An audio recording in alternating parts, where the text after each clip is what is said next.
Hi and hello there, Virgo! Welcome new subscribers. My name is Yan, returning tambayers. Thank you sa inyong walang sawang love and support for me. At kung hindi niyo pa pa na other channel, link is down below sa ating description box. So if interested, i-click lamang yung link na yan para kayo ay maridirect doon at araw-araw nag-upload din tayo ng collective readings for all signs every day. At yun nga, wala tayong gender dito. So bae, lalaki, LGBT, lahat ay welcome. Pwede rin pong i-switch yung mga roles dahil possible talaga magkapalit-palit kasi general reading ito. And at the end of the day, lahat ay may free will na free niyong gamitin anytime, anywhere. So ngayon mga babes, by the way, cross-watchers ni Virgo, welcome ka rin. At may Virgo placement sa kanilang natal/birth chart. Excuse me.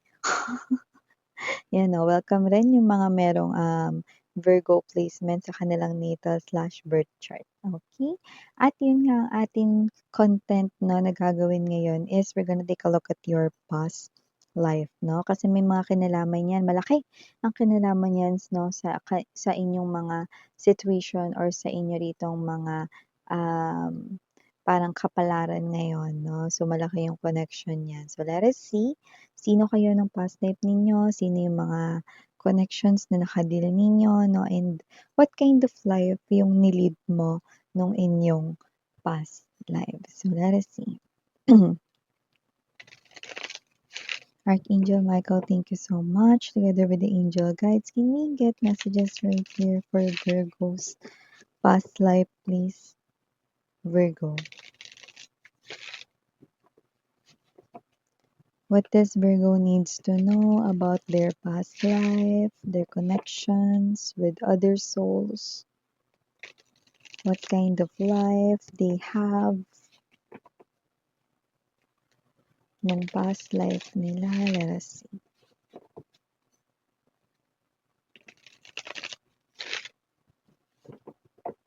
Okay.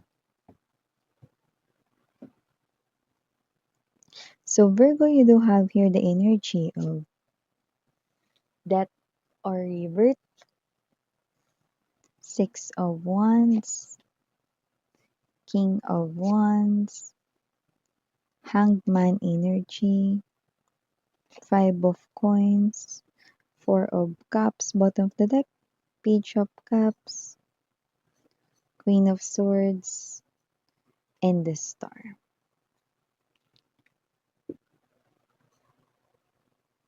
Maaaring ang inyo rito, no, na propesyon, pinagkakakitaan, no, or way of earning a living ninyo, no, sa past ay maaaring kayo ay isang performer, yan, no. Maaaring kayo, no, ay magaling umawit, kumanta, sumayaw, no. So maaaring kayo ay someone, no, nakasama, no, sa mga nagtatanghal, no, noon sa inyong past life, no? At nakita ko mga babes, no, na parang parang celebrity na rin kayo, no? Pero nakikita ko rito that you travel a lot, no? Dahil kayo ay nag-entertain dito, no? Pero hindi yung to the point na mag-isa lang kayo, marami kayong kasama diyan, no? So parang artista na rin yung datingan ninyo, no? So parang napanood niyo ba yung Remy? Yan, no? Parang nagtatanghal sila, parang ganun, no? Yan. Yung Remy Nobody's Girl, yan 'no, sa mga kaedad ko diyan. Alam nila yun. So yun nga 'no, so kung ano man 'to maaaring nakilala ninyo 'no dahil sa inyong trabaho 'no, ang inyo rito na partner 'no. So nakita ko rito mga babes na kung sino man 'tong energy na 'to 'no, akala mo kilala mo na siya way back before 'no.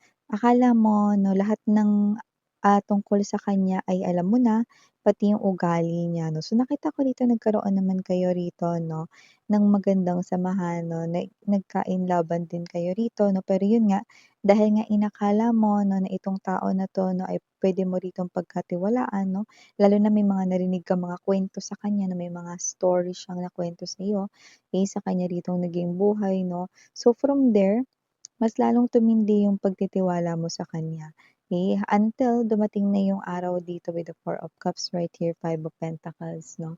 Nakita ko rito that this person here disconnected from you. Nagpasya siya rito 'no, na umalis sa inyo ritong grupo 'no, sa inyo rito na parang nagtatanghal kayo or whatever 'no, at ang maaaring idinahilan niya rito 'no, ay kailangan niyang bumalik sa kanyang pamilya dahil mukhang merong sitwasyong kinakaharap na mahirap ang mga ito at kailangan ang presensya niya ro'n 'no. Dahil sa iyong pag-aalala 'no, dahil nga hindi niya alam kung makababalik pa siya 'no, sa inyo rito 'no, na piling. Okey, kasi, siya ay babalik 'no, dun sa kanya ritong parang tinubuang lupa 'no, dahil kailangan daw siya ng pamilya niya 'no.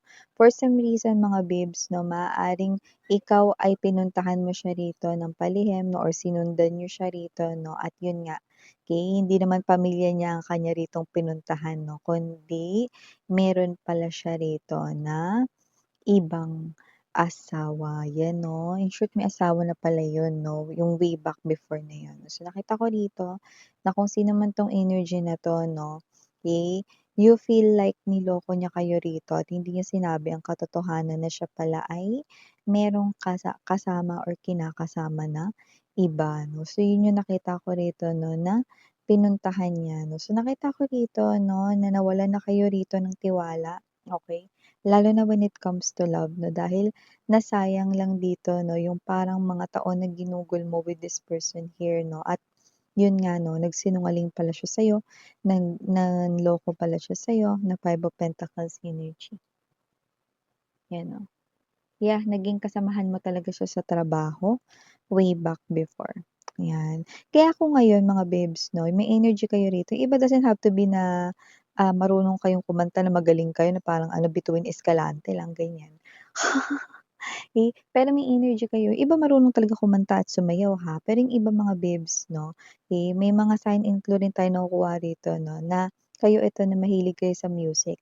Kahit na wala kayo sa tono, basta parang feeling mo na yung kumakanta ka habang sinasabayan mo yung music na naririnig mo sa earphones mo or sa radyo or sa inyong,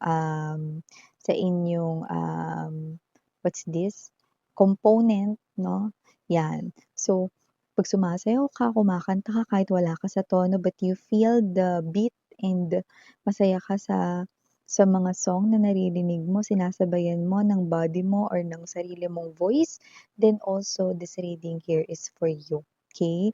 Dala-dala mo 'yan kasi 'yan yung past life mo, okay. You enjoy performing, you enjoy music 'no, kaya yung iba kasi, "Alin ba diyan Miss yan yung sumasayaw ta's kumakanta sa banyo?"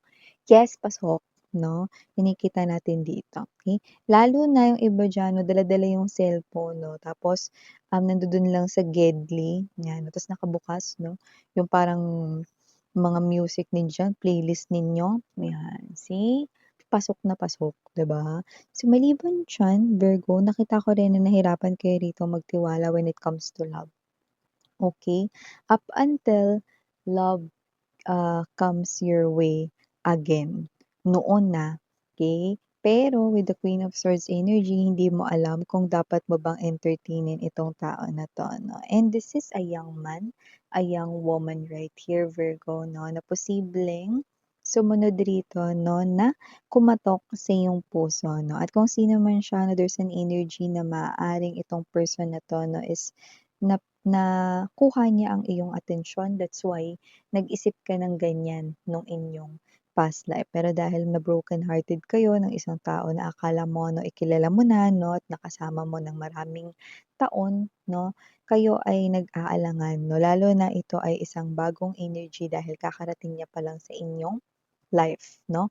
Pero for some reason with the star right here 'no, this person here is someone na wish fulfillment here for you guys 'no. So matagal niya kayong niligawan, matagal niya kayong sinuyo dito 'no.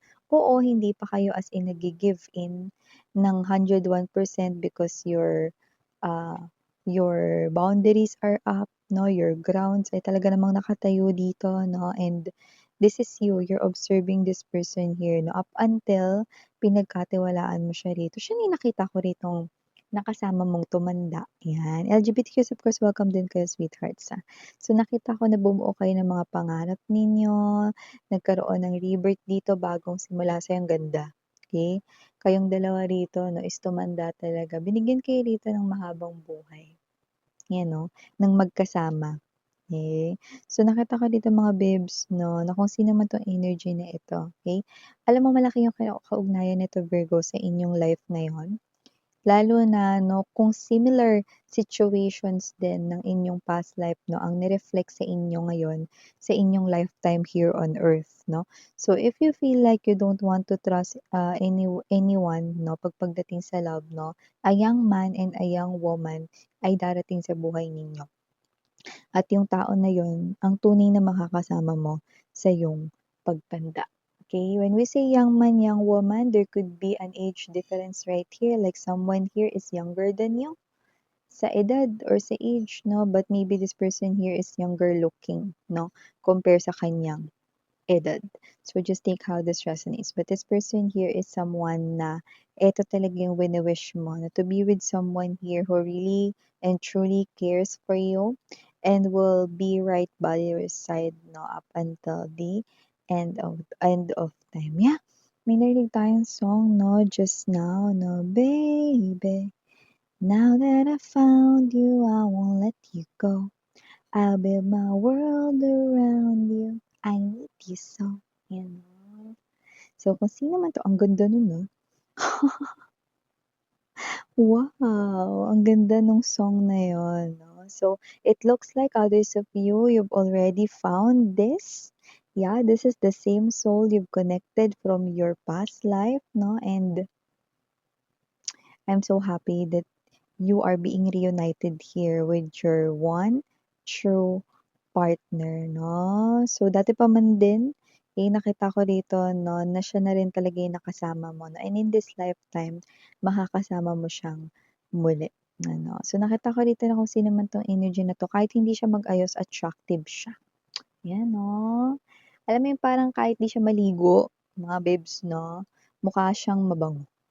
Hindi ko sinabing hindi siya naliligo, para lang ma-visualize mo kung ano ibig ko sabihin, 'yan 'no. Ibig sabihin, parang kunwari 'no, siya ito na parang kunwari alam mo yung energy na ano na, "Ay, ba't naligo ka na?" "Ay, hindi pa ako naliligo." Ayan 'no, hindi pa pala siya naliligo pero mukha siyang naligo na, 'di ba? Mukha siyang fresh, gano'ng energy 'no, 'yan. So, parang alam mo yung kahit ano, yung kunwari nagpawis siya na dahil may ginawa siyang, um, trabaho 'no or, household chores 'no, alam mo yung kahit yung pawis niya 'no, parang 'pag tiningnan mo amoy mabango. Gano'n ka-fresh miss yan? Oh, fresh na fresh 'no, like a baby, gano'n nakikita natin dito 'no. Miss yan, ano ba yung sa kaperahan ko, okey naman ba bukod dun sa trabaho na binanggit ko? Actually sa kaperahan mo, isa kasi alam mo kasi ng panahon na ito, isa kayo sa parang kung kunwari isa itong mga, grupo ng manananghal 'no or nagtatanghal kayo 'no, isa ka sa parang ano, biggest star kumbaga, 'no. So, nakita ko dito 'no, na yung kinikita mo 'no, is meron ka talaga diyang naiipon 'no, at yun yung, ipinapadala mo 'no, sa iyong family 'no. So, nakita ko dito na nakapagpundar pa nga kayo rito actually ng lupain 'no. Kasi parang may energy rito na hindi maayos yung bahay na tinitirhan ninyo ng family mo. Okey. So, mukhang bumili ka dito ng lupain at nagtayo talaga kayo at yung lupain na yun ay talagang para sa inyo. So, nakita ko rito na maganda ang iyong pinansiyal nung iyong past life. So, yeah, ito yung mga messages right here for you, Virgo. Thank you so much again, and Yuriana on me. Sarangheo, yeah, meron pala dito bago ko tapusin 'no. Meron pala ditong, advice na pahabol 'no, ang inyong angel guides 'no. So, may opportunity-ng darating pero tanggihan mo daw. Yung opportunity na yun 'no, is mararamdaman mo sa yung kutob na parang dapat hindi ko 'to tanggapin. Kaya lalo mong mage-gets 'no, na ito na yung opportunity na yun, 'yan 'no. Totoo ba miss 'yan? Yeah, 'pag may opportunity ano man yun na i-offer sa inyo pero parang feeling mo may mali dun or parang feeling mo ayaw mo yun tanggapin, then sundin mo yun.